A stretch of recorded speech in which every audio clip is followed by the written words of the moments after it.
nggak sih kalian ngerasa bete gitu ya ketika melakukan pekerjaan yang sama itu berulang kali?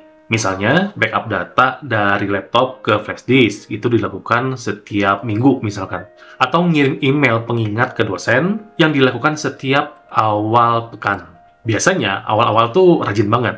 Tapi lama-lama itu mulai males, mulai bete, mulai hoream lah. Nah, ada cara yang lebih mudah untuk mengatasi masalah ini, yaitu dengan menggunakan cron job. Tapi, apa itu cron job? Tonton video ini sampai dengan selesai. Untuk mahasiswa yang saat ini sedang mengambil mata kuliah sistem operasi, pasti akan belajar tentang cron job. Jadi bayangannya, cron job itu ibarat reminder yang ada di ponsel kalian. Kamu bisa mengatur reminder untuk mengingat apa yang harus dilakukan di waktu-waktu tertentu.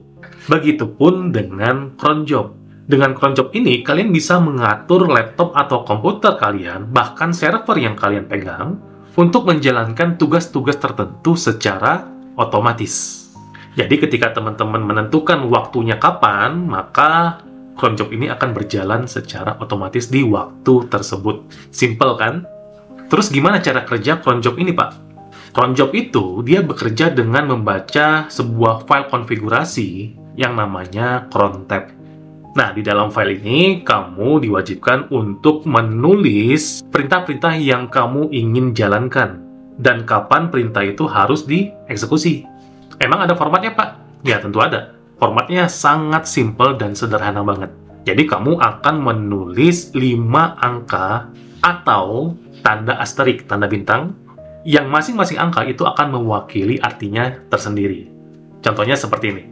Angka pertama itu menunjukkan menit, sedangkan angka kedua itu menunjukkan jam. Jadi, dibacanya terbalik, jam sekian, menit sekian. Nah, ini banyak mahasiswa yang salah di sini. Kemudian angka ketiga itu ada yang namanya tanggal. Kemudian yang keempat itu disebut dengan bulan. Nah, yang kelima itu disebut dengan hari. Jadi semuanya direpresentasikan dengan angka. Misal, untuk menit itu dari 0 sampai dengan 59. Kemudian untuk jam itu dari 0 sampai 23. Kemudian untuk tanggal itu mulai dari 1 sampai dengan 31. Untuk bulan itu dari 1 sampai dengan 12. Dan untuk hari itu mulai dari 0 sampai 7. Jadi, hari Minggu itu bisa 0, bisa juga menggunakan 7. Nah, kalau ingin dilakukan secara repetitif, itu tinggal pakai asterik aja, tanda bintang. Nah, berikut ini kita langsung coba penggunaan cron job langsung di sistem operasi Linux Ubuntu seperti apa. Yuk! Untuk membuka file konfigurasi cron tab-nya, kita bisa gunakan perintah cron tab, kemudian -e. Nah, di sini teman-teman bisa masukin perintah-perintah cron job-nya. Nah, ini yang saya bilang tadi, ada 5 angka ya. 1, 2, 3, 4, dan 5. Ini adalah menit, ini adalah jam atau hour, kemudian ini adalah date of month, jadi tanggalnya, kemudian ini adalah month atau bulan, dan ini adalah date of week. Ya, atau hari Senin, Selasa, Rabu, Kamis, dan seterusnya. Nah, tadi teman-teman harus hafalkan urutan angkanya. Jadi kalau di depan itu menit itu dari 0 sampai 59. Kemudian kalau jam itu dari 0 sampai 23. Ya, dan seterusnya. Nah, ini contoh, misalkan saya ingin membuat sebuah cron job dengan perintah tar czvf, kemudian ada direktori di backup itu namanya data.tar.gz. Kemudian di sebelahnya itu ada home, doi, kemudian data. Artinya apa? Artinya saya ingin melakukan backup semua isi yang ada di direktori data itu dipindahkan ke direktori backup dengan nama data.tar.gz. Jadi kita akan kompres dengan nama tar.gz.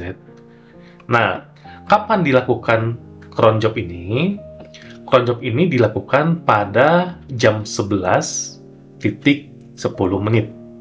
Jadi teman-teman jangan kebalik bacanya ya. Makanya saya bilang di awal, ini kebanyakan kesalahan mahasiswa di sini. Ya, dibacanya jam 10 lewat 11 menit. Padahal bacanya secara terbalik. Nah, kalau bintang-bintang, saya nggak peduli mau bulan apa, mau hari apa, mau tanggal berapa, tapi dilakukan setiap hari. Ya, jadi dilakukan setiap hari, tapi jamnya jam 11.10. Contoh misalkan sekarang 11.9, maka saya akan ganti ininya menitnya ke 40. Kemudian kita save dan kita tunggu sampai dengan jam 11.40.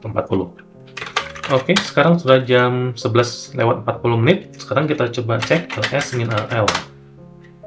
Perhatikan, di sini otomatis ada file data.tar.gz. Nah, ini dilakukan secara otomatis. Nah, untuk melihat cron job apa saja yang ada di file konfigurasi tadi, teman-teman bisa gunakan perintah cron tab, kemudian -l. Nah, nanti terlihat di sini, ya, ada 2 cron job yang sedang berjalan. Nah, kemarin kamu sudah nonton belum video tentang script bash? Nah, kalau yang belum, tonton videonya dulu ya. Di situ saya menjelaskan bagaimana cara membuat script shell dengan menggunakan bash. Nah, di sini kita akan coba kombinasikan cron job dengan shell bash kemarin. Nah, perhatiin caranya ya. Yang pertama adalah kita coba buat sebuah file, misalkan restart.sh. Kemudian kita akan gunakan perintah shutdown, kemudian -r buat restart, terus kita gunakan kira-kira 1 menit ya, plus 1 ya, 1 menit. Kemudian kita gunakan pesan waktu restart server Anda adalah 1 menit. Silakan simpan pekerjaan Anda. Oke, kita gunakan perintah seperti ini, kemudian kita save. Setelah itu kita akan buat di dalam cron job-nya dengan cara cron tab, kemudian -e. Terus kita gunakan taruhlah misalkan sementara ya, perintahnya adalah dash, kemudian home doi, kemudian data, kemudian restart.sh. Nah, saya ingin restart di jam 11 lewat 55 seperti ini. Kemudian save. Yes. Kemudian kita coba lihat tanggalnya 41 detik. Sebentar lagi server akan melakukan restart secara otomatis tanpa teman-teman lakukan secara manual. Sebentar lagi, perhatikan hasilnya seperti di depan. Nah, kombinasi antara cron job dan juga bash ini itu sangat powerful banget ketika teman-teman ingin melakukan manajemen terhadap sebuah server. Jadi pastikan teman-teman sudah hafal komen-komen yang spesifik ataupun yang umum yang terkait dengan manajemen server di Linux. Nah, gimana nih pendapat kamu tentang penggunaan cron job yang juga dikombinasikan dengan bash? Menarik nggak? Kalau video ini membantu teman-teman belajar di kampus, jangan lupa subscribe, like, komen, dan share video ini supaya banyak yang nonton. Nah, kalau ada yang ingin request materi apa tentang sistem operasi, tulis di kolom komentar. Atau tentang jaringan pun boleh. Nanti kita akan coba bahas secara mudah dan sederhana tentang apa yang kalian request tadi. Oke, itu aja untuk video kali ini. Makasih buat semua teman-teman yang sudah support channel Dodi Ferdiansyah. Kita ketemu lagi di video pembelajaran berikutnya. Tetap sehat, keep secure. Assalamualaikum warahmatullahi wabarakatuh.